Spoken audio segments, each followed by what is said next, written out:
Good evening, ladies and gentlemen, and welcome back to another episode of the podcast. Today, we're going to be talking about vampires. So, you're a human and you have to lead a team of vampires. What do? Without further ado, let's hop right in.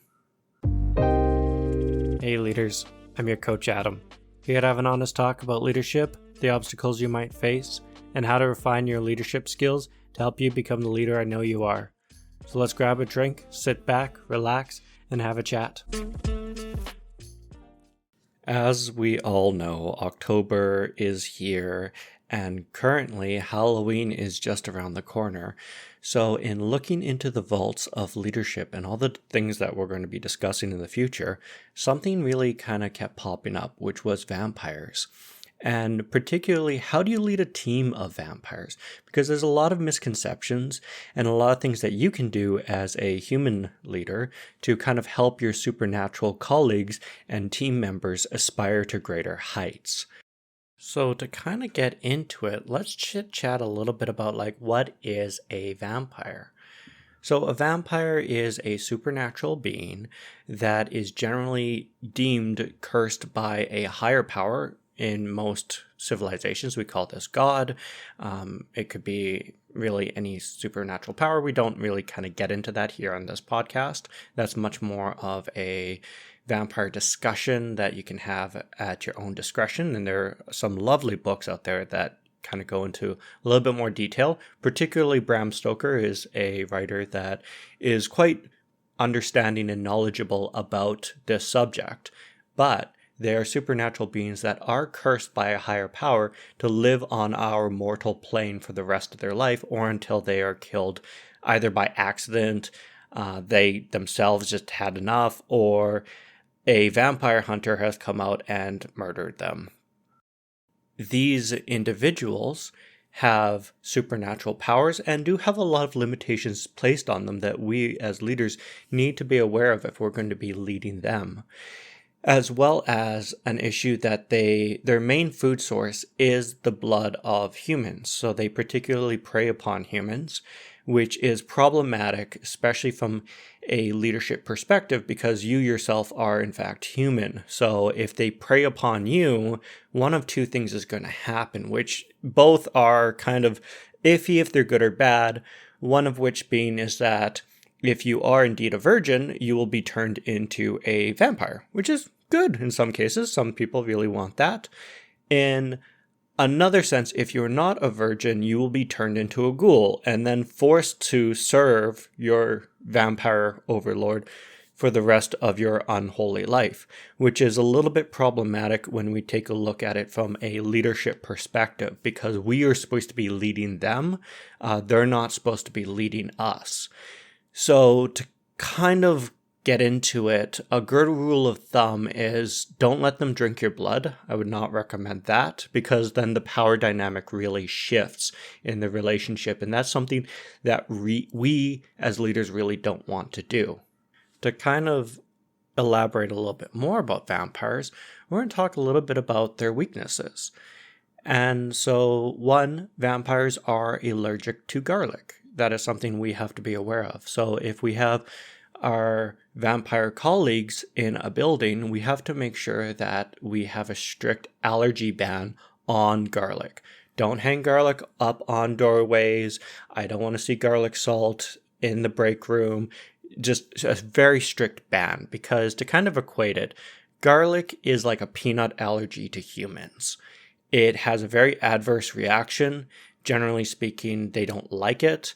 And if ingested, even if it's a small portion, can cause huge amounts of GI or gastrointestinal issues, or it can cause potentially a lot of discomfort. And the problem with garlic, as opposed to, for example, peanut butter with humans, is there's not really any medical services out there for vampires in looking at it. So it's not like you can call 911 for these creatures of the night. And the reasoning for that is that they have the ability to heal themselves, which is kind of important. Especially as we talk about their second weakness, which is sunlight. They are exceedingly allergic to sunlight, which means that vampires typically they're just not very good workers out in the daytime. We can't expect them to do a lot of yard work, landscaping. That's just not their forte. They typically deal better with night shift. Another big issue for vampires is you have to let them in. So this can be a bit of an issue if we're asking them to do door-to-door sales, or if we are asking them to be in an environment where they have to go into a place that has not welcomed them in. And so then they have to kind of ask for that permission. Hey, can you let me in? Which can kind of put a lot of people off, let's be honest, when you have a weird person kind of standing at the doorway just looking at you like, are you going to let me in? And the other person sitting there like, well, you can come in if you want. And it's like, no, you actually have to physically tell me, please come in, which is problematic.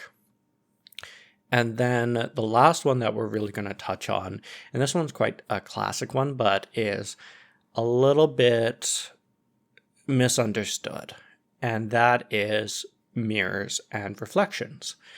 So when we take a look at vampires have a difficult time seeing their own reflection in mirrors, which is problematic for the species, primarily because, like, let's be honest, how do you put makeup on if you can't see yourself? How do you dress yourself in appropriate clothing when you can't even see your own skin tone? And that is something that the vampire community has been struggling with for quite some time, which, if you are an astute listener and is keeping up with the mirror industry, you'll understand that mirrors have actually changed in how they're produced from back in the 1800s to current times. So to kind of give you a brief history lesson, a lot of mirrors way back in the day were created using silver as a base, and they was just very shiny and reflective. Currently, we've moved away from silver into an aluminum oxide that kind of gives us that nice silvery base that we can then take a look at ourselves in the mirror.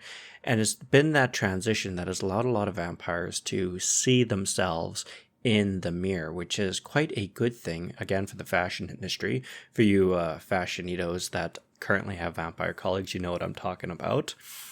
But there is that weakness still there, that if you do have an old silver-plated mirror, they are unable to see themselves. Moving a little bit more into the strengths of our vampire team members, they typically have superhuman strength because, again, they are not human, as well as they are able to shapeshift, generally into the form of bats and are wolves. They can also climb walls and are very curious creatures. They also live forever, unless, again, they are killed by either the sunlight or external kind of help, or internally. I know a few vampires that have just said, you know what, I've done this whole shtick for a couple 100,000 years and I'm just kind of done, and they just kind of call it quits. But that's a very rare phenomenon. Typically speaking, we see that most vampires just kind of continue to live their life until an accident happens. For example, there was a case a few years ago that was happening down in the States where there was a house that was being renovated, and one of the boards in the basement that was covering up the basement window kind of fell off during the renovation, and sunlight had peered in and hit the vampire, and the vampire had ultimately combusted into flames. Now, there was a lot of discussion at the time of, was this caused by the renovation or was this caused by an outside interloper?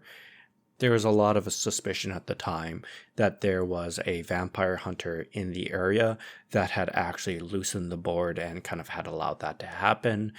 But again, it's kind of all up for debate, and I'm not here to really speculate on things that I don't know and understand. And let's be honest, we don't talk about myths on this podcast. We kind of talk about more of those hard, firm facts.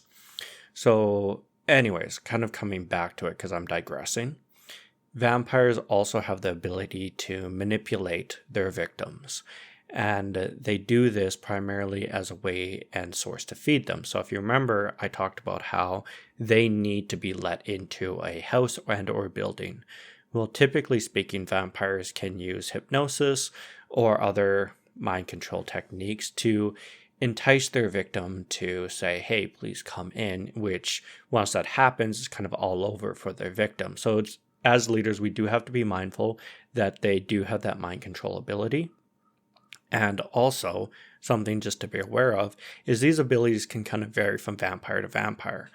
Particularly, there are different rankings of vampires that we're not really going to get into, but just know that there's like juvenile vampires, there's mature vampires, there's adult vampires, and then there's elder vampires. Typically speaking, in a leadership setting, we won't be working with elder vampires. Typically, those guys are going to be our bosses because they've just been around for a couple thousand years. And as such, they just run the show. They run the company. So to kind of switch gears a little bit, now that we've kind of discussed what vampires are, let's talk about them in a team environment.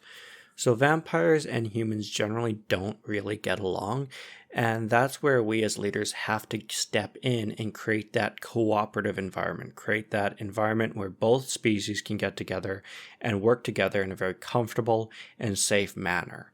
And there are going to be instances, I'm not going to lie to you, typically speaking, when we work with teams that are 50-50 split, towards the end of a couple of years, they tend to be a 60-30 split. And that's something that we need to be aware of and make sure doesn't happen. We want to keep that 50-50 split for a diversity issue. We don't want to have our opinions completely swayed by vampires, but we also don't want them to be swayed by humans as well. We want to have those diverse opinions. So one of the ways that we as leaders can keep that diversity within our group is to ensure that we have fresh blood supply for our vampires in the group. One of the biggest issues that I have seen time and time again with many leaders is that they are not supplying their vampires with enough fresh blood. It's just not in the break room. And I know what you're thinking. Adam, these guys are professionals. They're adults. They don't need to have me supply them with fresh blood. And I say, I hear you. Yes, they should probably bring it from home. Agreed. Except that when they get hungry and they get peckish, they tend to look at their work colleagues as snacks and meals. And if that starts happening, again, we're going to have that divide. And God forbid, we not only have like a 40% human, 40% vampire, and now we have a 20% ghoul issue kind of going on there, which we just don't want to do. It's just a headache that is just not really worth it. So one of the things that we have to keep in mind is we need to make sure that we have a fresh blood supply for our vampire workers. Something that we need to navigate, and this is generally a very difficult conversation that needs to be continuously had in the office, is religious symbols. Like, let's be honest, a lot of your human team members are going to be comfortable with crosses and the star and crest of Islam, as well as the 8-pointed star. But again, these are symbols that are going to make our vampire workers very unhappy. But it's kind of this really big issue where the humans want it as a way to keep them safe, but it upsets and makes the vampires very uncomfortable. And this is why this is a very hard conversation to have. And generally speaking, what we need to do is kind of come to a safe middle ground. Where, for example, sometimes the humans can have their religious symbols on them, but they have to keep them hidden or covered up. And we don't want to ever bar the humans from not having these symbols because, and this actually happened at a workplace ages ago, where a vampire kind of got nippy and attacked one of his colleagues, and the colleague didn't have a religious symbol on him and ultimately was turned into a ghoul, which was not fantastic, and management had to deal with that kind of down the road. But if the human in question happened to have a religious symbol on him and or her, they could have just pulled it out, shown it towards the vampire would have backed off, and then hopefully the human coworker could have redirected that vampire to the refrigerator where they kept all the fresh blood. It's kind of a complicated issue, but it's something that we have to be aware of, and we have to come to a middle ground, because again, we can't ban religious symbols, but we also can't encourage them, because again, we're trying to create that diversity within our team. For ourselves, I know we had kind of discussed that garlic is a big no-no and whatnot, but as leaders and the head of the organization, we must be just mindful that these again are predators and we are kind of their prey. So the things that we need to do to keep ourselves safe is always make sure you have a religious symbol on you. It's generally considered a cross to be the most effective religious symbols, but I've also seen other religious symbols be equally as useful. For example, the Islamic star and crescent has also been quite useful, or the Star of David has also been proven to be useful. I typically stay away from the ones that don't really work so well, those typically being the Norse god symbols as well as the Greek symbols. If you think that they'll work fine for you, by all means feel free to use it, but what we have seen in a leadership capacity is that leaders that have those symbols on them, the vampire doesn't really care so much, and the leader then becomes lunch for them, which is again something that we really don't want to do. Another thing to start thinking about is keeping a diary. This is particularly important because we ourselves might be being mind controlled by the vampire, and we want to make sure that our mind is clear and free. And what we tend to see is leaders that have their mind manipulated will start scribbling and scribing down their love of the vampire, which is something that we just don't want. So as a leader, make sure that you have a journal and are journaling every single day and have that verified by somebody else. In the event that you do feel that you are being mind controlled, I think it's time to step out of a leadership position, maybe go for a walk and just stick away from the vampires, at least for a little while, if not indefinitely.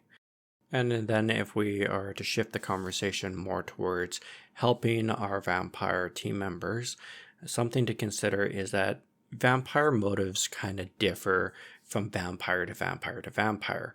A lot of the younger vampires that you're going to meet just kind of want to flaunt their powers and just kind of do whatever. And that's something that we have to learn to navigate with them and help focus in on their strengths, as well as help give them purpose for their vampire life. But typically speaking, what you're going to notice is as you get older and older vampires in your ranks, they're going to suffer from what we typically call rust out.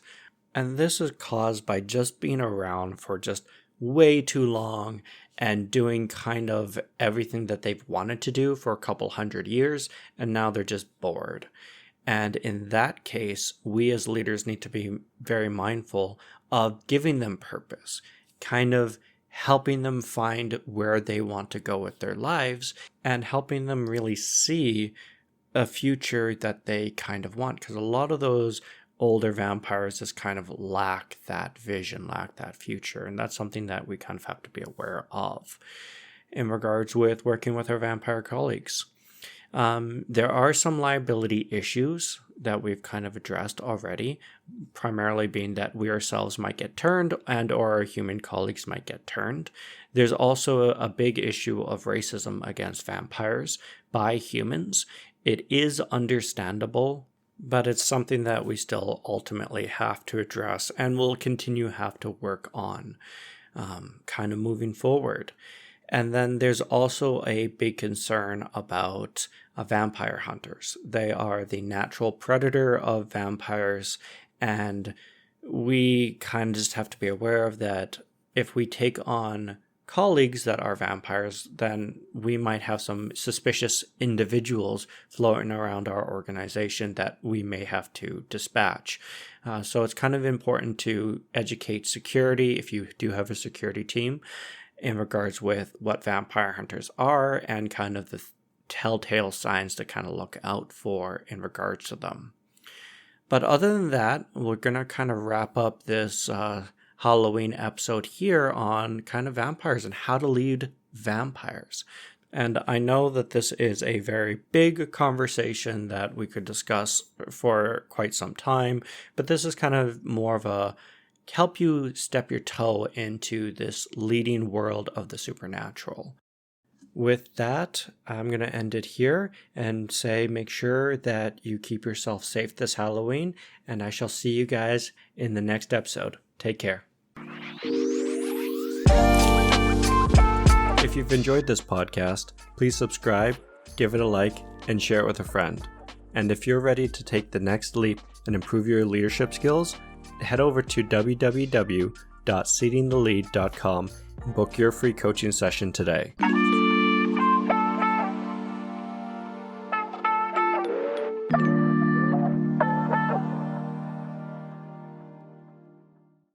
Why are vampires always humans? Why can't they be anything else? What happens if there are cat vampires? Do cat vampires eat other cats or humans? Gary, are you a vampire?